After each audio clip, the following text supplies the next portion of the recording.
Our next storyteller comes with a disclaimer.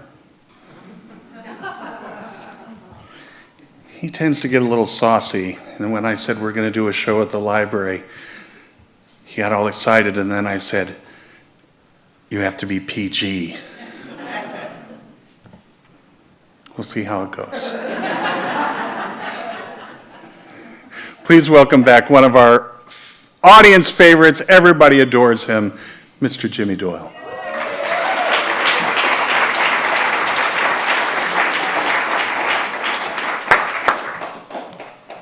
Happy St. Patrick's Day, everyone.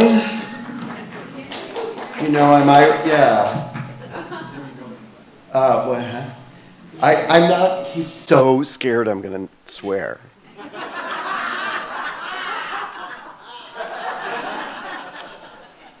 But, I mean, it's happening, and here I am. And no, I'll be good. Thank you to the library for having us. We're all being very earnest because we're performing at the library. And there's a green room, a dressing room, and but you can't talk in it, so.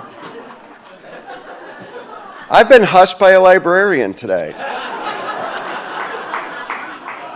But I can't swear.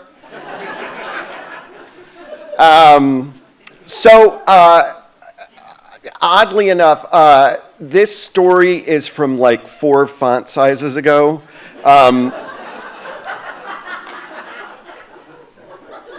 I know my audience. There are some middle-aged ladies here with very earnest looks, trying to talk to me, and I'm like on my phone because personality disorders.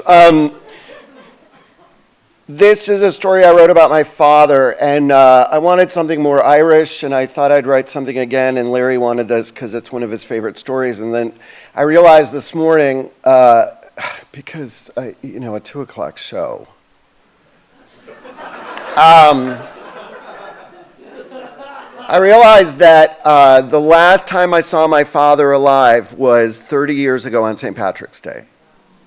Yeah, it's always been I have a friend in Ireland. He's a singer called Brian Kennedy, and he has a song called Anniversary, and he says, someday everything is going to be every day will be an anniversary.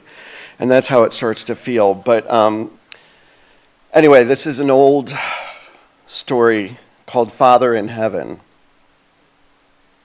You guys would have hated me in the late 80s. I was heavily into self-help and recovery lingo. I even had a teddy bear that represented my inner child that I would hold and console. My everyday conversations involved telling anyone who would listen what a bastard my father was. He died in 1988 of a heart attack after a long struggle with the world, and I spent the next few years convincing myself that I didn't miss him. I remembered all the horrible things he'd done over the years, how much he yelled, and what contempt he had for my sexuality. I had spent most of my childhood hating him for looking like, but not being like, Brian Keith from Family Affair. He wasn't even as close to being as cool as Brian Keith. He dressed all wrong, and he was always yelling at Nixon on the TV. I mean, he did do some cool stuff, like get us into places. He was a pretty big deal in the pipe fitters union, and he always knew a guy. Like the guy who was in charge of some kind of construction project at the Shriners. And we could get into the Shriners Auditorium and see the circus, but we had to go in the back door. But the guy that my dad knew would always bring us backstage, and we could see the elephants or whatever, so that was kind of cool. And he always, every year, we got to take St. Patrick's Day off school so we could go to the parade in Chicago and even ride on the float from the Plumbers Union. And if it was on a Friday during Lent, he'd call the priest and get us dispensation so we could have hot dogs. He said he called the priest. My father was better in groups than alone. None of us ever wanted to be alone with him. Since I'm the youngest and I was the only one at home for a number of years, that meant more expensive vacations, real milk, as I'm constantly reminded by my elder siblings who had powdered milk once but liked to turn it into Angela's ashes and act like, you had a stick, we had to share one? You know, it was Chicago. I did have my own bathroom, still paying for that. But there was bad news. I was alone with Ma and Dad. Ma was a manic depressive, or as we called it in those days, dramatic.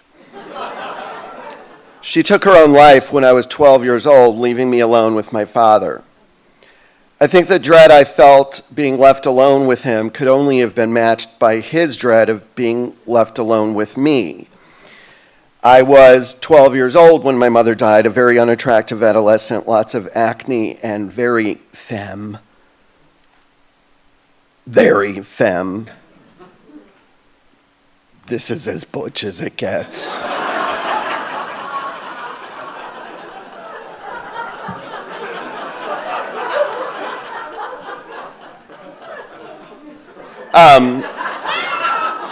I'd been quite femme since I was 2 and wanted to wear a chapel veil to church. I ruined my Aunt Kathy's wedding because I wanted to carry an umbrella down the aisle as ring bearer because I'd recently seen Mary Poppins and thought it gave a bit of celebration to the event. So after my mother's death, here's poor Dad left to raise a young fag, having been left by the dramatic wife. My father got things done. He was immensely admired in the pipe fitters union. He'd stopped a wildcat strike on his own out on the steel mill grounds, standing up on the car roof and using a megaphone. He was an operatic tenor who sang Ave Maria at everybody's wedding. He's also always the one who got involved first. Like when the anti-Catholic John Birch Society was taking over our precinct, he ran and became precinct captain. He drank whiskey with the priests and got them to build the new gym at St. Bede's. And when somebody's kid fell in the lake, he jumped off the pier with his clothes on to save her, which embarrassed me to no end.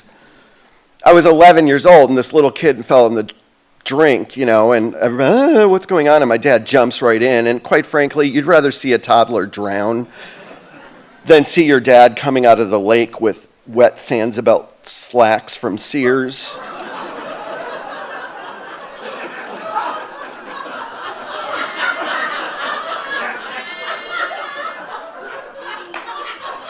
I mean, they had 3 other kids.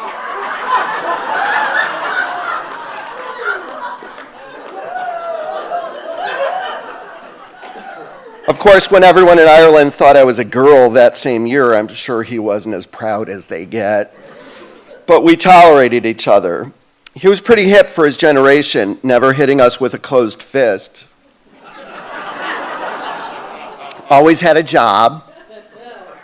Sometimes said I love you and kissed and hugged. His best friend was Italian. When my mother was having an episode and she'd lock herself in the bedroom and cry for days at a time, he'd make dinner. One time when Ma was having a particularly bad episode, he showed me the locks in the Chicago River and how the water goes up and down and goes in a different direction. That was cool. And we used to go out on his friend's boat, Don Enright's boat, and he said I was a really good sailor because everybody else got seasick and I didn't. So whatever. I mean, I guess no matter what, he was my father and he was there. As lame as I sometimes thought he was, which was always, he was there. My father didn't have episodes. Years of therapy have taught me the value of someone who's just there and gets the job done. But I never knew in my heart that it was okay until Cardinal Bernardine died. After getting sober and going through a very bad, abusive 5-year relationship, I had started therapy, and I didn't hate my father as much anymore. I had begun to mourn him. I didn't even hate the Catholic Church anymore as much. I'd come to realize that everybody was just kind of doing the best they could in those days, so what the hell. I'd done lots of work on my spirituality and realized that it's all metaphor and it's whatever metaphor works. Cardinal Bernardine was the Archbishop of Chicago at the time, and in the 90s, and he'd been accused of sexually molesting this guy, but the guy was all messed up and he had AIDS, and he ended up recanting, the guy who made these accusations. He was just so angry at the church, and he had been molested, but he thought, if I accuse the cardinal, it'll be better, but then he recanted, and Cardinal Bernardine invited him to the cathedral to a special mass that he said to reconcile with boys and girls who'd been abused by priests. And he had this man stand at the altar with him at mass. And I was like, well, okay. That's kind of putting your money where your mouth is. Bernardine was very into the gay and lesbian community. This was back when there was gonna be some sort of détente with the gay and lesbian community, but he really tried, and then he got cancer, and then he found out it was terminal, Cardinal Bernardine did, and he asked the archdiocese to help him and to bless him and to help him die. And when he died, it affected me, and I said, you know what, my friend Michelle, I said, let's go to the wake. Let's go to the cathedral, let's go to the wake. I just wanted to go to the wake. The man had died during one of the coldest winters in Chicago history, like freeze the boogers in your nose cold, where if you wear your glasses, it freezes on your head kind of thing. And of course, there was the Cardinal's wake. It's not like you could just park there. We had to park like miles away, it felt like, near the Shriners Auditorium, coincidentally. And so we're all bundled up and we're walking to where the cathedral is, and we pass this family, mom, dad, 2 kids are kind of going ahead in the crosswalk, 1 kid's totally passed out in the dad's arms, and they have mass cards from the wake, and we sort of give them that Catholic, like, that you do. Protestants don't know it, but we do a thing. And after we pass this family and we're going across the street, we hear this shriek of brakes and a thud.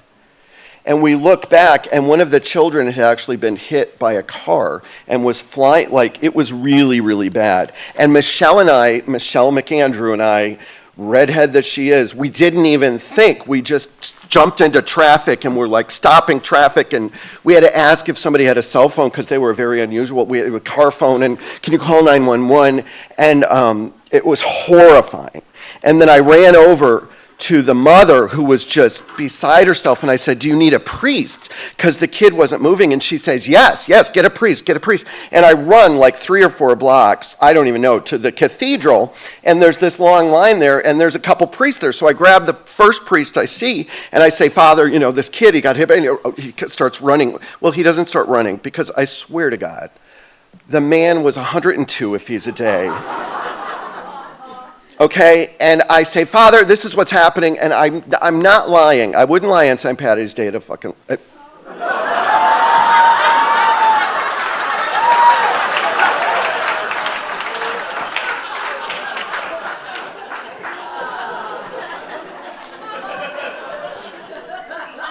I can't help it. All right, so I swear to you, I would not lie to you. The man is 102, okay, maybe that's exaggerated, very old priest, and I say, Father, this kid, and you need to bless this kid, and he goes, I'll be right there. He's Irish, the priest, and he's coming, and we're running, and, we're not running, we have to rest, and we get to the kid, and the kid, we get to the kid, and Father McGillicuddy, whatever his name, he blesses the child. Now, the good thing is that it was Chicago in the winter, and anyone who grew up in the Midwest knows, and you're a little kid and your mother dresses you up when it's cold, you're just sort of layered, and you're sort of like wrapped in bubble wrap, sort of. So this kid had been hit at speed by a car, but like twisted his ankle, like, because he was like he bounced. So you were worried.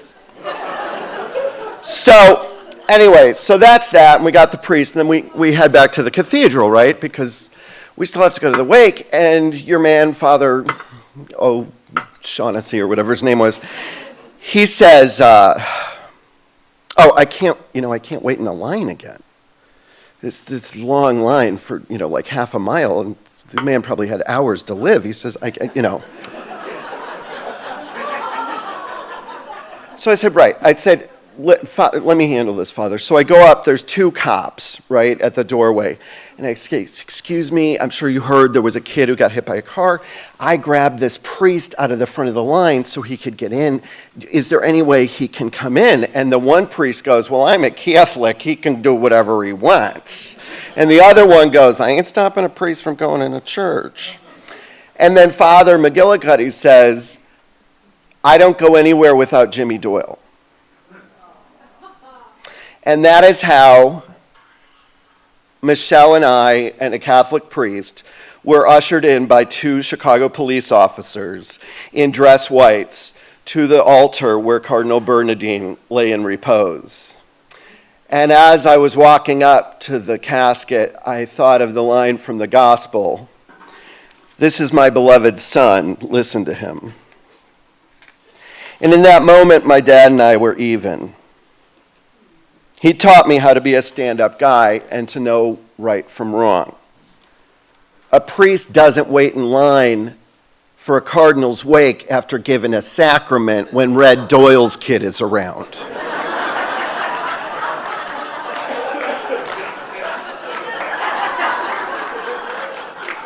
Right is right. So we're sitting in the pew later, Michelle and I and the priest, and I showed him my dad's rosary. There was a choir singing, beautiful men's choir, and the priest told me it was the Chicago Gay Men's Chorus, and Cardinal Bernardine had specifically asked that the Gay Men's Chorus sing at his wake. And in that moment, with the Irish priest and the cardinal up in the box and the Gay Men's Chorus singing, all was well between me and my dad and our God. Thank you.